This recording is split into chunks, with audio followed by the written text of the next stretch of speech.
Welcome to the WP Builds podcast, bringing you the latest news from the WordPress community. Now, welcome your hosts, David Wormsley and Nathan Wrigley.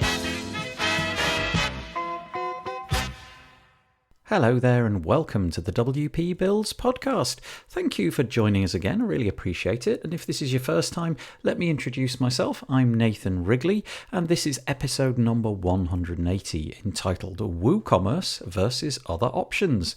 It was published on Thursday the 21st of May 2020. As I said, my name's Nathan Wrigley and this is WP Builds. We're a sort of WordPress specific network. We generally tend to talk about nothing apart from WordPress, and today is no exception. If you'd like to know a little bit more about that, head over to wpbuilds.com. That's our website, and over on that website there's just every single thing that we produce. A good way to keep in touch if you're interested is wpbuilds.com/subscribe. Over there you'll be able to subscribe to our newsletter and find out about the content that we produce. That's a podcast every Thursday. You're listening to it now. And also a newsletter that we produce on a Monday. It's an audio newsletter, so you can listen to the weekly WordPress news. That comes out every Monday. But also we have a live version of that every Monday at 2 p.m. UK time in the Facebook group or on YouTube. You can find us talking about WordPress, notable WordPress guests, and so on and so forth. Over on that page, there's also a subscribe form to sign up to our deals newsletter. When we hear about a deal, we alert you right away. And options to subscribe on your podcast player. And I mentioned the Facebook group. You can join it over there. 2,500 WordPressers, all being very polite. I really do like it. The other options would be wpbuilds.com/deals. That's a searchable, filterable list of permanent deals that plugin developers and theme developers have offered to us. So go over there if you're in the market to buy something this week. You never know. You might find it and they never go away, which is the best thing. And another option would be wpbuilds.com/advertise if you would like to have your product or service put in front of a WordPress specific audience. A bit like A/B split test have done. Want to set up your A/B split test in record time, like in a couple of minutes. Use your existing pages and test anything against anything else. Buttons, images, headers, rows, really anything. The best part is that it works with Elementor, Beaver Builder and the WordPress block editor, aka Gutenberg. Check it out at absplittest.com. Okie dokie, let's get stuck into today's conversation. It's a debate between David and I. We're on to debate number 6. We've got this sort of slightly more adversarial approach these days. So I'm joined and we're talking about WooCommerce, and we've come up with the rather pithy title of WooCommerce versus Other Options. The idea being, should you in any way, shape or form get involved with e-commerce? Is that something that really should be left to SaaS platforms? So example would be Shopify, perhaps even a different WordPress plugin. The fact is, a lot of us make a substantial amount of our income from selling WooCommerce websites or e-commerce websites, but is it the best way of doing it? Do your customers get the best deal? Do you get the most peace of mind? Should you leave e-commerce altogether and just concentrate on different types of websites? It's all in today's debate, and I hope that you enjoy it. Hello, today's debate. We are calling WooCommerce versus, anything else. And Nathan's going to take the anything else, and I'm going to argue for WooCommerce, which is actually not the easiest thing for me to do. Nathan, where do we start? Okay, so I suppose this debate comes out of the fact that I largely, completely recently eschew. I don't want anything to do with e-commerce whatsoever. I've been there in the past. I confess that I haven't actually deployed WooCommerce in anger. I've installed it a couple of times and tinkered with it, but really not got into it all that far. But years ago, spent quite a lot of time with Drupal Commerce and Magento and various other open source versions of e-commerce. And I just came to dislike doing e-commerce websites. And so my opening gambit is simply this: just don't do them. Don't get involved with building e-commerce websites. There are just so many things to go wrong. It's quite interesting, actually. I was on a Zoom call the other day with a whole bunch of people, and one of the people who is a WordPress guy was basically making the exact same point, that e-commerce is just a terrifying proposition. as far as I can see, it's basically the only website that you're ever going to deploy, the only type of website where the client has a 24/7 always on requirement for it. Now, if you build a brochure website, or if you build more or less any other kind of website, they're going to be a little bit accommodating. Should there be a tiny bit of downtime, or should a little feature not quite work correctly? Whereas in an e-commerce website, anything that goes wrong could be completely catastrophic, and there are requirements for it to be continually correct in terms of reconciling the database and making sure that the receipts are being emailed out and that the invoices are correct and that it's rounding up the values of the transactions correctly, the discounts are working, the coupon codes are working. So there's these myriad bits all hanging off each other, hoping to work and trying to work. And I just see that as just something I don't want to get involved in. So don't do e-commerce. There you go. I mean, you know what? It's hard for me to argue that. So my background is that I was one of the first adopters of WooCommerce because I set up a little shop of our own. It was a side project, and it was quite successful. And we used some of the WordPress theme that had some e-commerce on it. And it was terrible, really, because it didn't take care of the stock properly, so it caused us problems. And then WooCommerce came out, and we swapped over to it, and it was fabulous for us because the problems did disappear, and we carried it on for another, say, 4 years, I think, with it, perhaps more. And I like it, but once I started doing this as a job, I really quickly wanted to get out of doing it at all, and I sent people to the biggest rival, really, Shopify out there, because I think most people weren't ready for the responsibility that goes with an e-commerce shop. And I also didn't want exactly the same things as what you're saying, this worry of things going wrong and taking the responsibility. So I've had to shift my position. So my argument No, honestly, stop there. Thanks for joining us on this episode of the WP Builds Podcast. I think I've just nailed it. It's over. It is.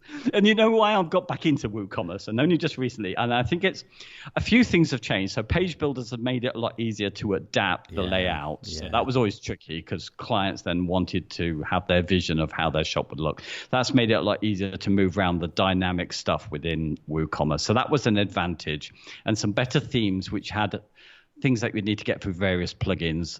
I think it's become a little bit more reliable over the years as well. I think particularly we're now into version 4 of WooCommerce, which is leading us into this new JavaScript. The REST API is there producing these reports in the back end. So I think we're onto something new. I think WooCommerce used to lack, and it still does, this backwards compatibility. So you could make changes and then it would break, leaving you to be forced to rely on the plugins to update for you. Yeah, I know. I'm not making a very good case, but let me get to why I think it's still worth it now. I've adopted for my business more of an approach for training people to DIY a little bit more. So because when it comes to WooCommerce, they really do need to be hands-on with their sites, so they do need training. And I've shifted the model a little bit more towards the fact facilitating them to manage their own site. So I think WooCommerce is great because it still offers people like us an opportunity to get in clients on something which is the biggest growth area, I think, for website demands, and get in there but not take us out of the responsibility for it. Say we will help you with your WooCommerce shop. Do you know what? Provide all the extras. Yeah, I mean, clearly it's a stupid position that I just had in terms of don't build e-commerce websites.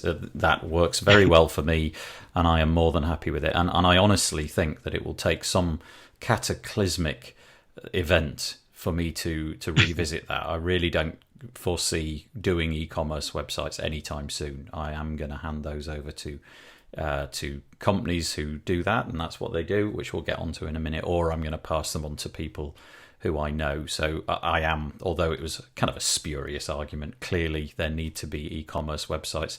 I, as much as anybody, enjoy shopping online, and the benefits that it's brought to us as a society are incredible and beguiling and wonderful, but I'm staying away from them. That being said, I suppose my argument would be exactly what I just said, that I think if somebody were to approach me and say, I've got a budget, it's a reasonable budget, it's the kind of budget which is suitable for building a website, I honestly still think I'd be telling them to go and look at the SaaS platforms for a whole variety of reasons, largely because it's going to save them a ton of money. I mean, that's just a real win for them. That's really great. They open their wallet and they begin at kind of $29 a month, which when you extrapolate it over the course of a year, $360 odd for a shop which will work. I'm sure it doesn't have all the bells and whistles, but it'll basically work. And the one thing that I think that $360 will buy them, which having something in WooCommerce won't, is peace of mind. That horrible feeling that the hosting in some way on your WordPress website collapsed during the night. Something in the database got corrupted. Something got hacked, got stolen. The backup didn't work. All of those things. And whilst in a normal website, all of that is fine. I think in an e-commerce website, all of that, it can be cataclysmic. So really, I think the strongest argument that I've got for e-commerce on a SaaS platform, and here I'm thinking about things like BigCommerce and Shopify, they're really the only two that I know anything about, is just peace of mind. You just get 100%, well, I don't know what their SLA is, but I'm sure it's very close to 100%. Just pay your money, upload your products, you're done. It'll just work. It'll be rock solid. Nothing to keep you awake at night. Yeah, and it's really hard to argue against that, apart from the fact that it leaves us kind of a bit stuffed. So if our, more and more the brochure sites are being taken up by SaaS products, where we can use our kind of skills, our knowledge for client work? I mean, for me now, I'm feeling I'm going to have to move much more towards dealing with e-commerce, because the other work, I'm just fighting against the others, the Squarespaces and the Wix for the brochure sites. I might be able to put up a fight against, say, Shopify. And we were looking at the figures, weren't we, before on this one, and it was a real shock, because it really does come down to, if we're looking at the two popular ones, it's WooCommerce and Shopify. And I was so stunned, because it wasn't too long ago when I last looked, and this was still in my head, that WooCommerce had, I think, 46% of the market share, with something like Shopify coming in somewhere like 7%. Well, over these last few years, it's increased. Its growth has been 120% each year on it. So it's now the case that it's, depending on what figures you're looking at, it's overtaken WooCommerce. So just to be clear, do you have those figures? What are the percentages of e-commerce stores that are running on either of those two platforms, roughly? Yeah, well, if we look at now trends, I've just got it up here, built with. If we look, well, Shopify is leading if we look at the entire internet on theirs, which is 22% of the market, with WooCommerce only coming in on 15% now. But if we go to the top 1 million, I think, WooCommerce takes the lead here with 27%, Shopify dropping down to 21%. And there's a lot of global differences. So say the UK, it's much higher for WooCommerce than is Shopify. If you take the US, it's much higher for Shopify than WooCommerce. So there's those kind of differences as well. Do you know what's interesting about that data as well is if Shopify's winning on the top 1,000, my assumption is that those top 1,000 websites have got very deep pockets. They are, they're rolling millions of dollars every single month, possibly more. And so just from a longevity point of view, that speaks, and if the trend is toward toward Shopify over time, that speaks to me as of a very profitable SaaS product, Shopify. And if it's slowly moving towards it, and Shopify is growing over time, maybe the top 2,000 websites, the top 3,000, the top 4,000, when you get to 1 million, it's pivoted. But I'm imagining that the large proportion of those 500,000, half of it, are going to be small amounts of money, far less significant. Yeah. So that tells me about its future and its stability, and the fact that, well, you don't really want to get into a platform that you think there's a chance that this is going to be not around in a few years' time. It really doesn't feel like that for Shopify at the minute. It feels like it's a dead solid bet. No, and we better clarify on that one because actually I've just clicked on this one. If we put it into the top 10,000, Shopify is really in the lead, 21%. And in fact, I can't even see, where is it? There we are. WooCommerce is dropping down to something ridiculous, small, 5% or something. Wow. Actually, it's best to look these up because actually these figures are changing so rapidly. Yeah. That we can't rely on it. But I mean, I think no. I would imagine, depending on how that data is actually thrown together, I would imagine that there has been a giant shift in the last couple of months towards SaaS platforms. Because let's say, for example, that we're recording this during the lockdown, and I for one received quite a few inquiries from people who have previously just had a website and they've shifted their products from their warehouse to a whole bunch of retailers. Those retailers are now shut, and so they've decided they want to shift their paint or their shoes or whatever it might be in themselves. I don't know that they'll ever go back to using retailers if they're successful. Anyway, the point being that I think e-commerce has really changed in the last couple of months, and maybe the exact time that we're recording this, we've got some slightly distorted figures. But you know what? If I had a warehouse needing to get rid of all that paint, I'm never going to go to a developer and say, look, please, can I join your roster? I'll happily wait 6 months for you to get me my website up and running or whatever. You would go to the place where you could launch tomorrow, and that would be online and SaaS, Yeah, that's a really, really good point. Well, I still got to argue for the WooCommerce because it's the only route for us to be able to make some money out of it, sending people off to Shopify. Well, I guess we can work on Shopify. You still can use your CSS skills to make those sites look nice and design a little bit, even though it's working through templates. But I think WooCommerce still has a fight against Shopify. So sure, you can't beat it on the ease and not having to worry about hosting security and conflicts and updates and all that sort of stuff. But you might slightly get annoyed with the extra transaction fee that you're going to get with Shopify, which you can control with WooCommerce. You can decide who's going to process your orders for you and what you're going to pay. With Shopify, you are kind of locked into their system, aren't you? And there's a transaction fee. Yeah, and that is presumably part of their very profitable business model. They cleverly suck a tiny percentage of your profits each time you have a transaction, and you probably don't even notice until the end of the year when your accountant reconciles it all and you suddenly look at the number with all those zeros on the end and think, really? Did I really give them that much? I thought it was just $29 a month. Yeah. Yeah. Do you know, I read something, I think it was in a forum where they were asking people what they liked and disliked about Shopify, and somebody wrote a really good detailed experience having 3 shops on Shopify, and it was somebody who believed that was the best solution, certainly for anybody starting up over anything else. But she did also add in the fact that's true if you don't have a developer at hand who can sort out all the technicalities of the things that obviously Shopify sort out for you. But she had issues with it was that there are certain things which get annoying with their marketplace. So with Shopify, if you want to complex shipping tables, it doesn't come part of that. So you end up paying an extra $20 to be able to have that kind of functionality, something you could do cheaper with WooCommerce. And it's often the design things that you can't do. Because the interesting thing about Shopify, we should talk about them, shouldn't we? Because they start at $29. Then the next thing is, what is it, $79? $79, I think it is. Yeah, $79. So the base package, which is called Basic Shopify, is $29 a month. And you get yourself an online store, and there's a few tick boxes in their pricing table. Then you go to Shopify, just regular Shopify as it's called, for a growing business they describe. And then there is quite a gigantic leap from that point. And you go up to advanced Shopify, which is a sudden $299, so call it $300 a month.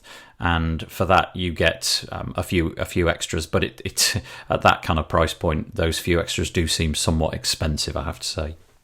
Yeah, and you reduce down the cost, don't you, on those transaction fees? That 2% goes down to 0.5%. Yes, But then there's the one that's even higher than that, which is the Plus, Shopify Plus, which starts at £2,000 per month. Well, it is £2,000 per month. And that's your only way of being able to get access to the code to be able to change your cart and checkout process. So if you're really somebody who thinks in the future that you might want to do some of the kind of clever upsells that we see now with things like cart flows and some other products out there where you can intercept that checkout process while people are in the mood for buying slots on the game, you can't do that until you're in that kind of £2,000 range. That's how I understand it with Shopify. So there's a real plus to the flexibility of WooCommerce if you really want to get into that kind of stuff. Yeah, there's no denying that, is there? And that is obviously one of the key features of why I love WordPress in general, is the ability to take something, even if it's something which is pre-built and looks ready to go and is perfectly figured and done, you can just start to delve and play with it and muck around with it. And of course, you can't do that with Shopify. As you say, if you're willing to spend and you have the technical expertise, then yes, it's possible. But for most people, I think that's going to be somewhat out of reach. And I guess that's kind of it, isn't it? We're drawing a line here about the type of merchant who's going to be using these services. And maybe this debate is going to come down to something like this. If you are brand new to e-commerce and you're just dipping your toes in the water and you want to just get yourself off the ground and establish that your product has a market and that you can make some money online, but you don't have the cost worked out for a developer, you can't afford to pay somebody if something goes wrong, you just want to be headache free, then Shopify's good. But if you want to be able to tweak, modify, alter, have something utterly custom, you'll need a deeper pocket, and you can't really do that cheaply, at least with Shopify. And so at some point there is a crossover, the balance tips, the seesaw goes in the other direction, and WooCommerce starts to look far more compelling. I don't know where that point is, but it seems to be somewhere between $79 and $2,000 a month. Yeah, and I think, while I would try and argue, if I wanted to convince people to think about WooCommerce over Shopify, I think I'd be saying, your business, your domain may change. You might want to do other things. You might want to get your traffic through blogging, and that's fine. Okay, Shopify's got a blog. You can use that, but it doesn't have, and this is another criticism of Shopify, is that you can't really control the URL structure for your SEO and other things you can do. But you would want, if you really wanted to take that seriously, you would need another blogging platform. But then that becomes the problem of, with WordPress, WooCommerce is just a plugin to give you that facility. You've got the blogging ability, the ability to set up courses or events or anything else. And you can have the one user log in and their account will remain within that one site. Trying to do similar kind of thing with your business by using, say, WordPress for your blog and something else for your courses and membership, and then have Shopify, you can't get them to talk to each other without inconveniencing your existing customer base. Yes, yeah, all of this makes sense. I feel this debate's getting away from me somehow. I feel like somehow you're in the ascendancy, so I'm going to try and drag it back a little bit. Just going back to what we talked about right at the very start, where I was talking about the headaches that e-commerce brings. I am interested to know, because I know that you have dabbled quite a lot with WooCommerce and things. Have you ever had it bite you? Have you ever had an actual problem where the midnight phone call or whatever, the snotty email in the morning, it's down, something's gone wrong, or update, plugin conflict, nightmare, all broken? Have you ever had any problems like that, or has your experience with WooCommerce been largely pain-free? It's not been too bad. There have been some frustrations with things. So it's with this backwards compatibility. So I've done some very simple modifications to WooCommerce, such as, and this is the old days, so I wouldn't need to do this now with the page builders. This is why I'm more keen to use it. So I wanted to say put the title above the image on the shop page, and instead of the default way. So I changed something. There's some code there freely available to use. I do it. There's a minor update, not a major update, and it's broken. And then I go to the pages, and the whole file structure is entirely different. So I've got a half day lost trying to work out how to get it back to how it was. So it's those kind of little things which have bugged me. But I actually believe there might be a turn on that, because if you think about it, Shopify, had a lot of criticism because of its structure, because it was designed as something that needed to work within WordPress and wasn't a dedicated solution. So its criticism was how it would add content to the database and how clumsy it did stuff. But I think they've needed to break things. And I think now, perhaps, maybe I'm optimistic, we're at a point where it may be a more stable platform, which doesn't have the same flaws. Okay, that's really interesting, because that's something that I've heard time and time again, is the fear of hanging over the update button of WooCommerce much more than any other thing. Presumably because of the reasons that I said, because that there's more riding on it. If your SEO plugin or your, I don't know, any other plugin doesn't quite work, you can quickly roll back, and it's not really that important. You can identify the problem and wait for the next update or something. But in a live e-commerce store, clicking update, have orders happened in the meantime? Have you somehow got things that have been transacted? Have you somehow deleted those if you restore from a backup? All of those kind of things. It's nice to hear that it seems to be more update friendly. There's less scary stuff happening each time. If that's the case, then that's good. Yeah, I've only got my very limited experience. I mean, really, there's only one shop that's, constantly doing business that I'm kind of looking after at the moment. But I will tell you, over the last couple of major updates, I've just updated with, rather my wife has, and everything has been perfectly fine. There's not had an issue at all. So I think, I used to find a lot of really annoying little things with my tweaks have gone wrong, but nowadays I don't. But then, you know what? I'm cautious with everything I do. So where before I thought, I'll just get in there and I'll add in a snippet here rather than pay for a plugin. I'm more likely to add a plugin now. That's and let interesting. somebody else update it. Let somebody else update it. Because of course there is the unexpected consequences of these updates. So it's all very well you updating things, and something, as you described, something minor goes wrong. Like, I don't know, like you said, the image ends up above the title or whatever. But presumably you're not discovering those problems yourselves. It's an angry client who's discovering those problems, and that speaks of kind of all sorts of things, doesn't it? The client gets the impression that, well, what are you doing? You don't know what you're doing. Yesterday it was all fine, and today it's up. It's different. It's wrong. What on earth has happened? They're not aware that there's a plugin that's been updated. They just know that they have an e-commerce store and things are in the wrong place. And so the impression of becoming inept or unprofessional or breaking things with their website that they cherish and they're familiar with, that's far more likely, because I very much doubt that those things would happen on platforms like Shopify. You wait, I bet loads of people say, it happens all the time.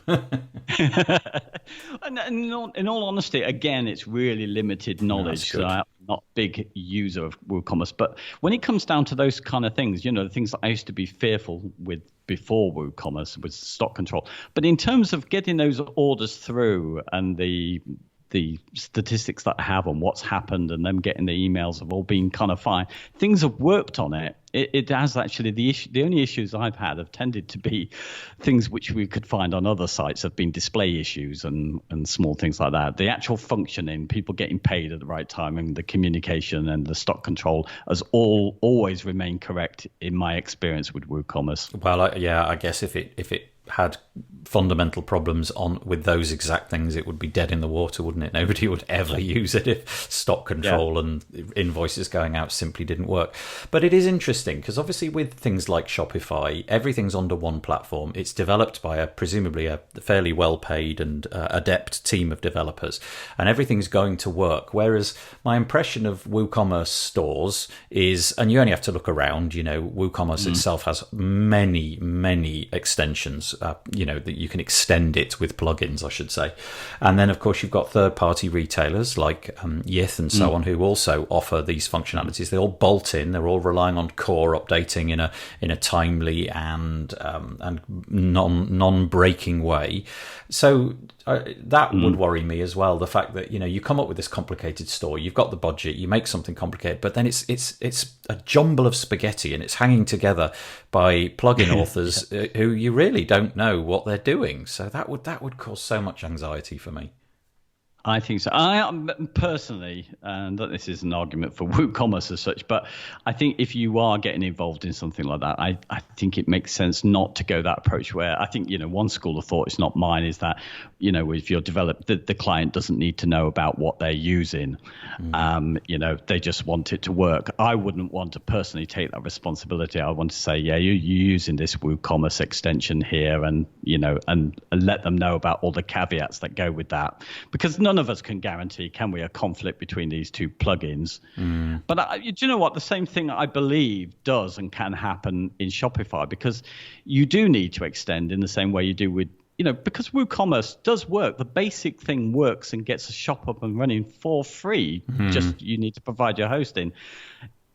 We're only talking about the extensions, and the extensions are third-party extensions on Shopify. So perhaps the same issues will exist there. Shopify doesn't control the code for those third parties. Yeah. Okay. Yeah. Fair enough. What about things like compliance and regulations within particular countries? Now, again, sort of guessing that a SaaS platform like Shopify have that all in hand. They've got the law for each jurisdiction, and they make sure that if you're trading out of a certain country, that their platform has the data held in the right places and all that kind of stuff. What about things like PCI compliance and what have you? If you're throwing together a bunch of disparate random plugins, some of which you may not even know anything about the company that sold it to you.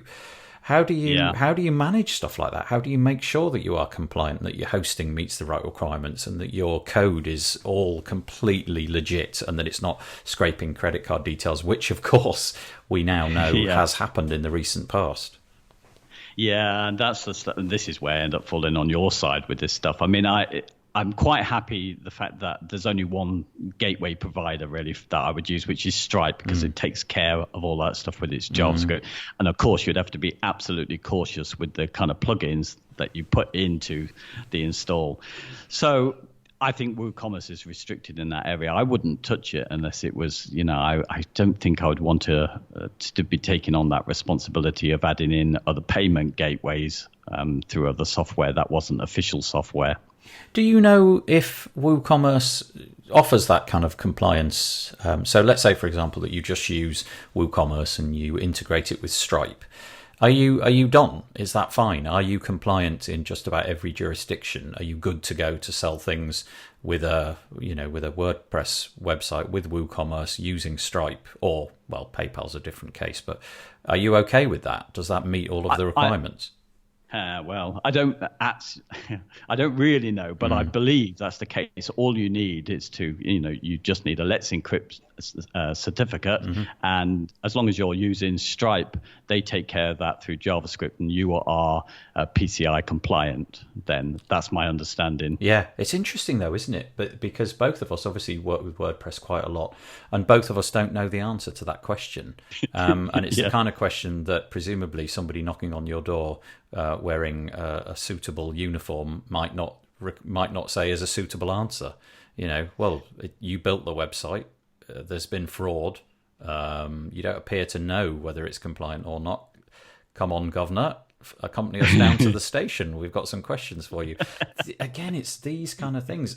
You would assume, right? The assumption would be that that's all taken care of. But the fact that neither of us know is slightly chilling, isn't it? Well, I think, we would be in trouble if somebody, what are they going to be able to get out of our install of WordPress? They would be able to get the passwords and the usernames of our clients.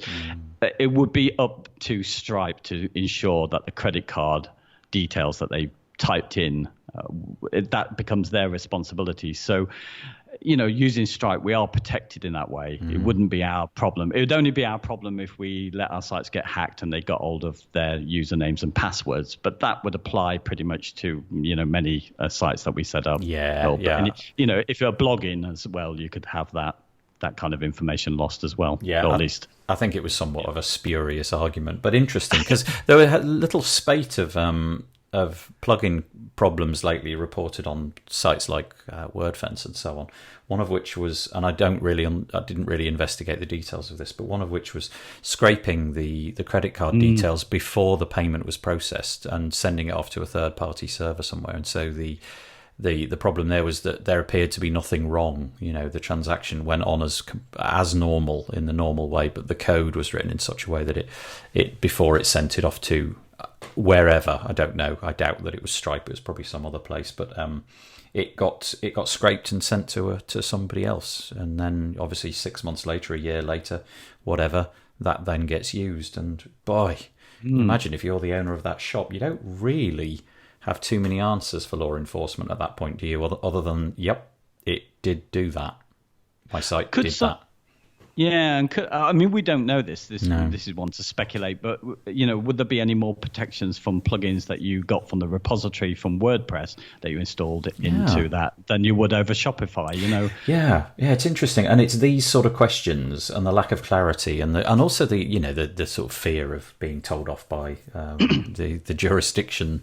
The police or whatever in your particular jurisdiction is intriguing. Yeah, again though, pretty spurious argument. I am more than satisfied that if you use plugins that come from reputable authors, that you're completely covered on this. So I'm not really going to dwell on that for too long.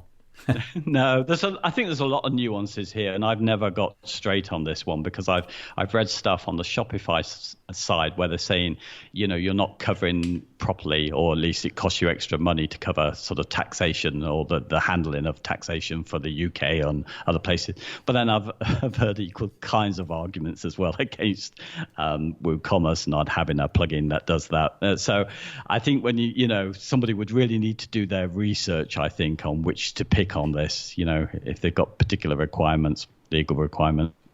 Do you think there's one area where one wins out over the other? So, for example, I know that you mentioned before this call began that you could get like a point of sale terminal off Shopify. That is to say, you can have a physical actual thing which you hold in your hands, which you can type it. It basically it's like a till, a cash register, but for your online store, so that you can actually have the online store married up with the real world store. That seems like quite an attractive proposition, and apparently that's a service that Shopify offer. Yeah, it's part of their lowest deal. You can get this point of sale system that's there for their site, and barcodes. Now, the person who I thought gave me the most interesting account of Shopify was very critical of that. They said that their barcode system was very slow working, so the free thing that you get with them isn't really up to standard. But it really beats WooCommerce there, because in order to get something very similar, you would need to go to there is a point of sale offering from the official WooCommerce, and there is one from Yith as well, which kind of gives you a new display of your shop, one where you can just kind of type in people's card details out online or something, or do it there, and you can pair that up with barcode system of your own. So I don't know on that one. So maybe Shopify, at least on paper, it sounds great because it's just there. It's just part of the deal. As soon as you sign up, you've got this point of sale system. Well, it's quite compelling it's quite compelling if you own an actual shop, isn't it? And you are simply going online in order to expand your reach. You've got the product sitting on your shelves. You just want a wider audience.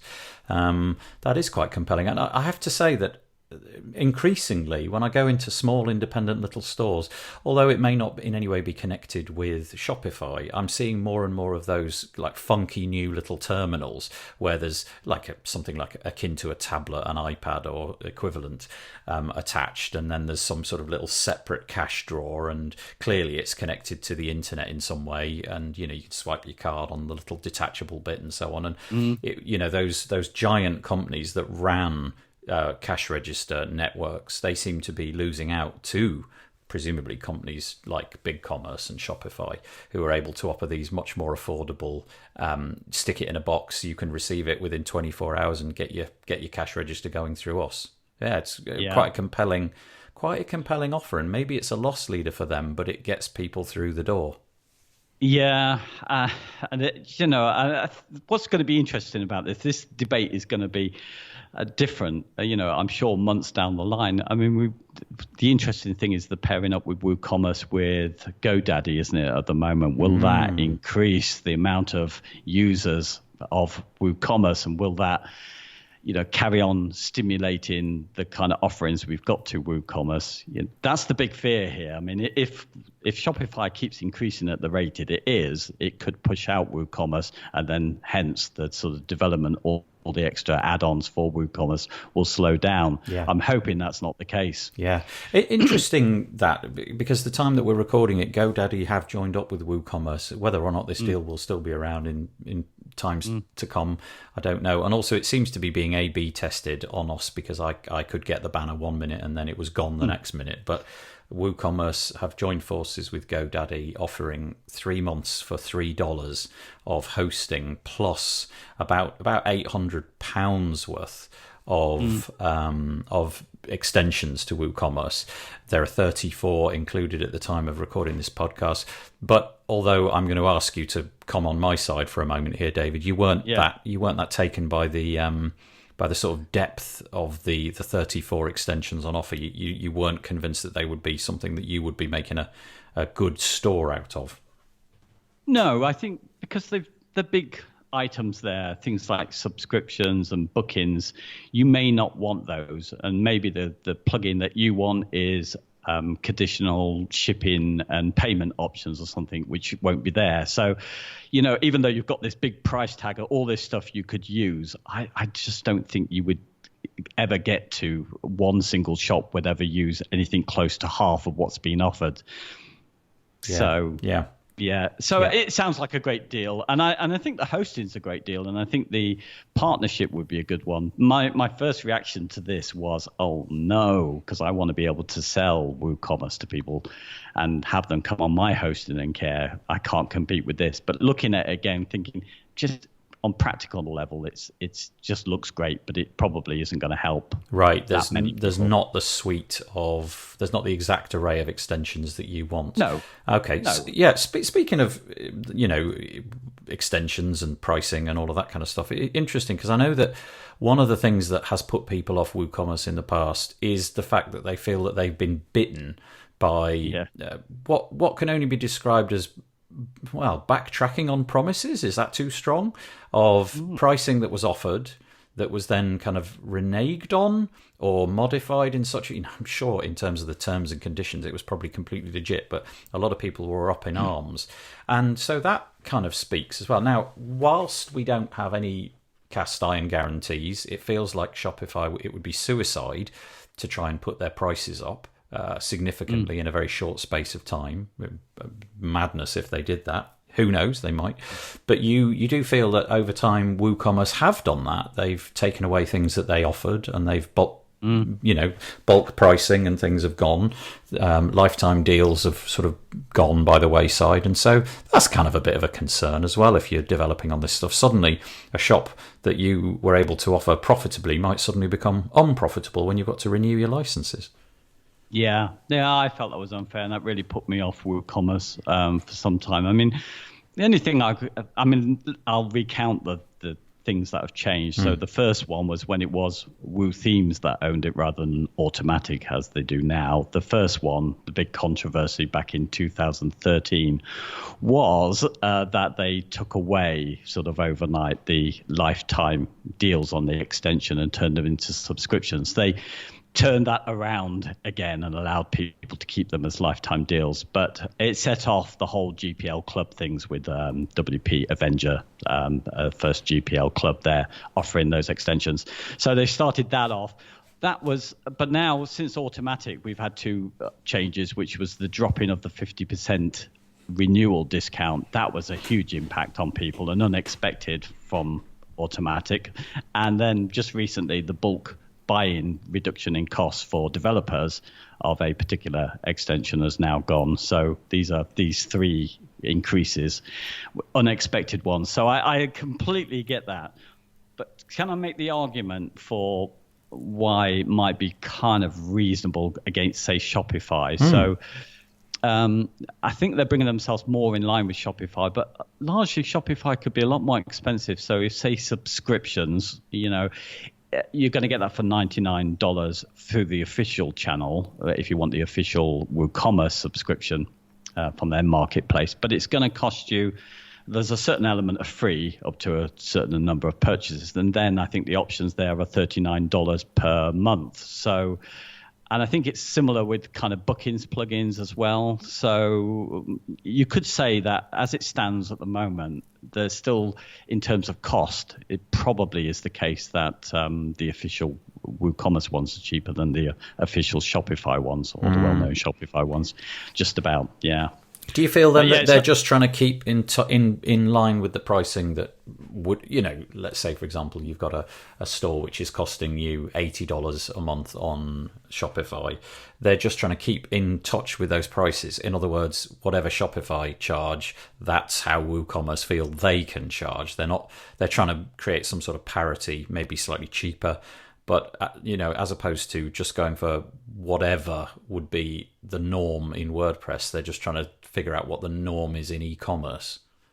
Yeah, maybe. I mean, personally, I think it's a bit of a money grab, and I think it was a mistake. I think one of the things that leads people to WordPress and WooCommerce was the fact that it's essentially free and you can get it cheap. And I think it's a mistake. But when you're kind of trying to be a bit more balanced, it still is a good argument for WooCommerce, even with these price increases. The cost is not as much as Shopify. So I think that all this to play for at the moment. I think it's really interesting.